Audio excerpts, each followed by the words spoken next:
Since 7:30 first broadcast a story about Huang Jiangmo in 2015, the Chinese billionaire's involvement in Australian politics has only grown. Last night, Four Corners revealed that Australia's most powerful national security agency, ASIO, is concerned the Sydney-based property developer has links to the Chinese Communist Party. Now 7:30 can reveal another senior member of the Labor Party's New South Wales branch is involved with the prolific political donor. Dylan Welch reports.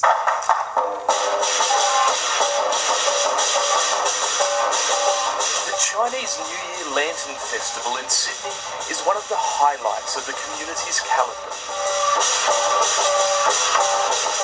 Billionaire businessman Huang Jiangmo is usually front and centre at the event.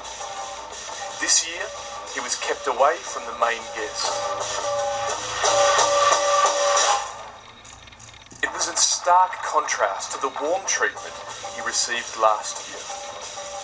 After years of cozying up to Australia's most powerful politicians, 2017 marked a shift in Huang Jiangmo's political fortunes.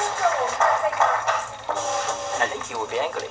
As the top leader within the Chinese community, he should be arranged next to the Prime Minister. 730's learned the decision to keep him away from Malcolm Turnbull was a deliberate one by the Prime Minister's office. I did not even heard of it before he became prominent here in Australia.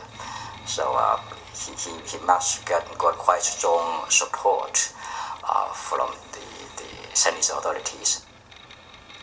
Huang and those close to him have donated almost $3 million to both sides of Australian politics. Yes, I just wanted to ask Mr. Wong, why does he make so many political donations in Australia? In 2015, 730 revealed Huang's close relationships with some of Australia's most powerful politicians. Mr. Huang Chan-ran to present a trophy to the winning owners to celebrate. Paid for Trade Minister Andrew Robb to go to the races that day. The property developer runs 4 of the most influential Chinese community groups in Australia. And, as Four Corners revealed last night, ASIO suspects he's an agent of influence for the People's Republic of China. ASIO analysts have been tracking links between political donors in Australia and the Chinese Communist Party. The donations provided access to the most powerful politicians in the land. ASIO chief Duncan Lewis was so worried he organised meetings with the directors of the Liberal and National parties, as well as the Federal Secretary of the ALP, to warn them that the donors could compromise the major parties. This morning, Malcolm Turnbull took things a step further. In early May, I asked the Attorney General to review our espionage laws, to review our laws relating to the activities of foreign governments in Australia. Intelligence analyst turned independent MP Andrew Wilkie is also concerned. We should certainly not be allowing enormous sums of money to be donated to Australian political parties from people and organisations with close links to the Chinese government, because the Chinese government has no right to decide who sits in our parliament, has no right to decide what our policies are. It's Huang's steadily deepening relationships with Labor politicians, particularly in New South Wales, which attracted the most attention. Huang moved to Australia in 2012, and one of his first friends was New South Wales Labor's Community Relations Director, Ernest Wong. One of Wong's roles was to solicit donations from big fish within Sydney's Chinese community. And Huang Jiangmo was a whale. On November 19, 2012, Huang Jiangmo made his first Australian political donation.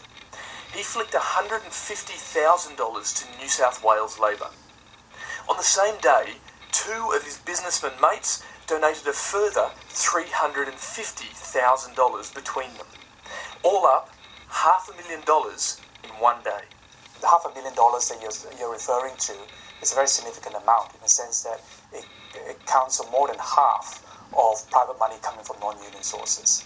In November 2012, New South Wales Upper House member Eric Roosendahl was suspended from the party due to an ICAC investigation, though the New South Wales corruption watchdog ultimately made no findings against him. In May, Roosendahl announced he was leaving politics for good. Unbeknownst to the public, Roosendahl had already secured a job at Huang Zhangmo's company, Youhu. 3 weeks later, Huang's friend Ernest Wong was catapulted into Roosendahl's upper house seat. People within Labor headquarters at the time say it was then New South Wales ALP General Secretary Sam Dastyari who was the architect of Wong's promotion to the upper house. Sam Dastyari was seen as a rising star within the Labor Party, and in 2013 he became a federal senator. His rise came to an abrupt halt last year. Today I spoke to my leader, Bill Shorten, and offered my resignation from the front bench, which he accepted. He was forced to stand down after allowing Huang and another Chinese businessman to pay bills accrued by his office. And I have made it clear before last night that I don't want our party accepting donations from these people. In terms of Senator Dastyari, he has been penalised for his indiscretion in the past, but I know that he will vote to ban foreign donations. Neither Dastyari nor Roosendahl responded to 730's questions, though Dastyari told the ABC this week that he'd severed all ties with Huang. Ernest Wong said he could not recall the 2012 donations and rejected suggestions his appointment to the upper house was connected to his relationship with Huang. New South Wales politics and elections aren't beauty contests. That's the truth. Like Eric Roosendahl and Sam Dastyari before him, Jamie Clements served as New South Wales ALP General Secretary. Last year he resigned amid allegations of sexual harassment and accessing the electoral roll for a union mate.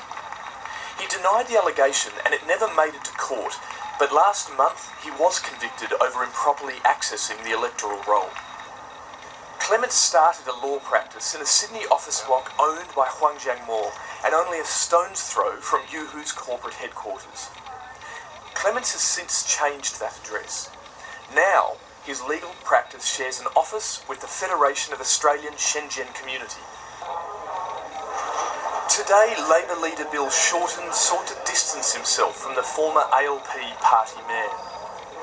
He's no longer working for the New South Wales Labor Party, as you'd be well aware. In November, the Federation of Australian Shenzhen Community was formally launched with a lavish banquet. The group's chairman and principal donor is Huang Zhangmo.